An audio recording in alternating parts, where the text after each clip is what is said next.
जय श्री राम दोस्तों। भीमपुत्र घटोत्कच की मृत्यु पर श्री कृष्ण क्यों मुस्कुराने लगे और श्री कृष्ण ने कैसे बचाए धृतराष्ट्र से भीम के प्राण और बर्बरीक का कटा हुआ सिर आखिर क्यों हंसने लगा, तो चलिए जानते हैं महाभारत की 7 ऐसी कहानियां जिनके बारे में शायद ही आपने सुना होगा।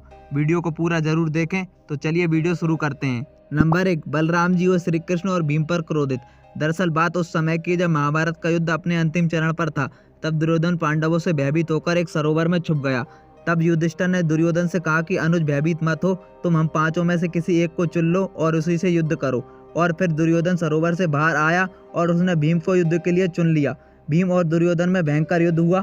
लेकिन जब युद्ध करते करते दुर्योधन भीम पर भारी पड़ने लगा, तब श्री कृष्ण ने भीम को उसकी प्रतिज्ञा याद दिला दी, क्योंकि भीम ने प्रतिज्ञा ली थी कि वह युद्ध में दुर्योधन की दोनों जांघ तोड़ेगा। तब भीम ने श्री कृष्ण की बात सुनकर दुर्योधन की दोनों जांघ तोड़ दी, जिससे वहां मौजूद बलराम जी क्रोधित होकर बोले, ये अन्याय है, क्योंकि गदा युद्ध में कमर से नीचे प्रहार नहीं किया जाता।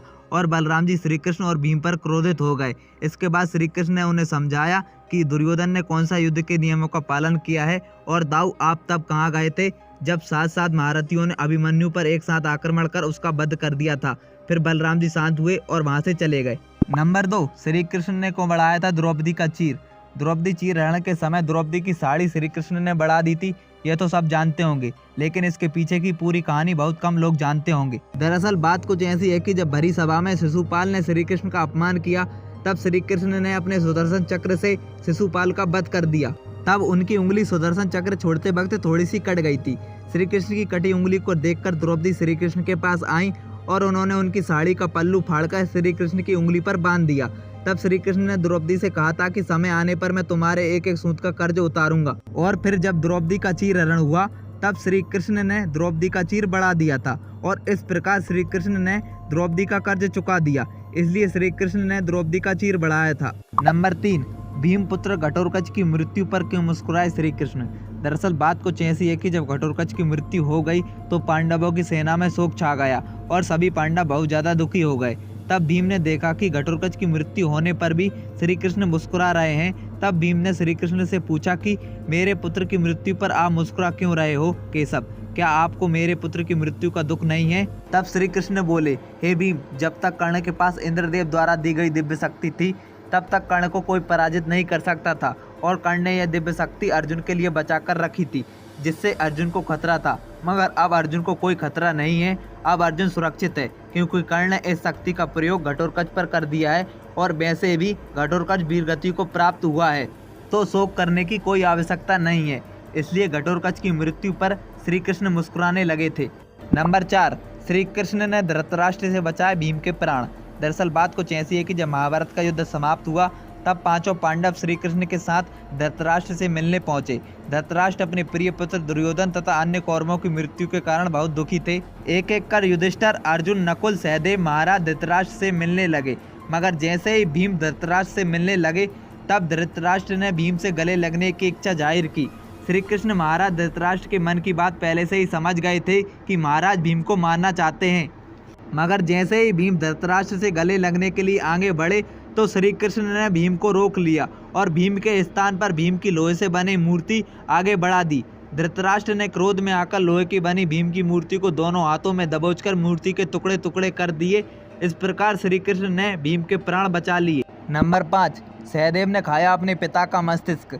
दरअसल बात कुछ ऐसी है कि जब पांडवों के पिता पांडु मृत्यु के करीब थे, तो उन्होंने अपने पुत्रों से कहा कि बुद्धिमान बनने और ज्ञान हासिल करने के लिए वे उनका मस्तिष्क खा लें। मगर केवल सहदेव ने ही उनकी इच्छा पूरी की और उनके मस्तिष्क को खा लिया। पहली बार खाने पर सहदेव को दुनिया में हो चुकी चीज़ों के बारे में जानकारी मिली। दूसरी बार खाने पर सहदेव ने वर्तमान में घट रही चीज़ों के बारे में जाना और तीसरी बार खाने पर उसे भविष्य में क्या होने वाला है इसकी जानकारी मिली।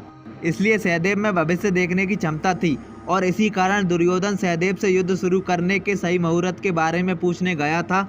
सहदेव ये जानते थे कि दुर्योधन उनके विरुद्ध युद्ध कर रहे हैं, फिर भी उन्होंने युद्ध शुरू करने का सही मुहूर्त दुर्योधन को बताया था। नंबर 6, हनुमान जी ने तोड़ा भीम और अर्जुन का घमंड।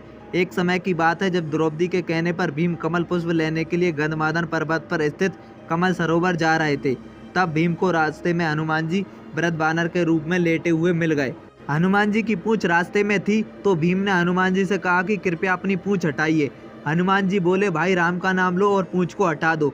भीम अपने बल के घमंड में पूंछ को उठाने लगा, मगर अपने पूरे बल का उपयोग करने पर भी वह पूंछ को हिला न सका। तब भीम समझ गया था कि यह कोई साधारण वानर नहीं है। तब भीम ने कहा कि हे कपिश्रेष्ठ, कृपया अपना परिचय दीजिए। तब हनुमान जी अपने असली रूप में आए और भीम को अपना विराट रूप भी दिखाया। इस प्रकार हनुमान जी ने भीम का घमंड तोड़ दिया। एक बार हनुमान जी और अर्जुन की मुलाकात रामेश्वरम में हुई। अर्जुन ने बातों ही बातों में हनुमान जी से कहा कि प्रभु श्री राम तो इतने बड़े धनुर्धर थे, फिर भी उन्होंने पत्थरों का सेतु क्यों बनवाया, बाणों का सेतु क्यों नहीं बनवाया। तभी हनुमान जी बोले, बाणों का सेतु वानर सेना का भार सहन नहीं कर पाता, क्योंकि उस समय बहुत शक्तिशाली और विराट वानर थे। हनुमान जी की बात सुनकर अर्जुन ने कहा कि मैं बाणों का सेतु तैयार करता हूँ और आप उस सेतु पर चलना, देखते हैं सेतु टूटता है या नहीं। अर्जुन को अपनी धनुर्विद्या पर घमंड था। तब अर्जुन ने एक बाणों का सेतु तैयार कर दिया और जैसे ही हनुमान जी ने उस सेतु पर एक कदम रखा तो वह सेतु टूट गया। सेतु की हालत देखकर अर्जुन का घमंड भी टूट गया। इस प्रकार हनुमान जी ने भीम और अर्जुन का घमंड तोड़ दिया। नंबर 7, बर्बरिक का कटा सिर क्यों हंसने लगा। दरअसल बात कुछ ऐसी है कि जब महाभारत का युद्ध समाप्त हुआ और पांडवों की विजय हुई, तब पांडव प्रभु श्री कृष्ण के साथ बर्बरिक से मिलने गए, क्योंकि बर्बरिक का कटा हुआ सिर युद्ध देख रहा था। जैसे ही पांडव बर्बरिक के पास पहुंचे और पांडवों ने बर्बरिक से पूछा, अगर तुमने पूरा युद्ध देखा है तो ये बताओ कि युद्ध भूमि में सबसे ज्यादा शक्ति प्रदर्शन और संहार किसने किया है।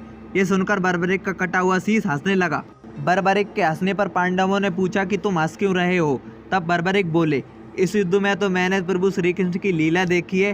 पांडवों को बर्बरिक की बात सुनकर आश्चर्य हुआ और पांडवों ने पूछा, तुमने श्री कृष्ण की कौन सी लीला देखी है। तब बर्बरिक ने कहा कि मैंने सिर्फ युद्ध भूमि में श्री कृष्ण का सुदर्शन चक्र देखा है कि वह किस प्रकार से शत्रुओं का विनाश कर रहा है, और मैंने देखा है कि किस तरह से अन्याय पर न्याय की विजय हुई। अगर आप भी प्रभु श्री कृष्ण के भक्त हैं तो कमेंट सेक्शन में जय श्री कृष्ण लिखना ना भूलें, और वीडियो पसंद आई तो वीडियो को एक लाइक जरूर करें।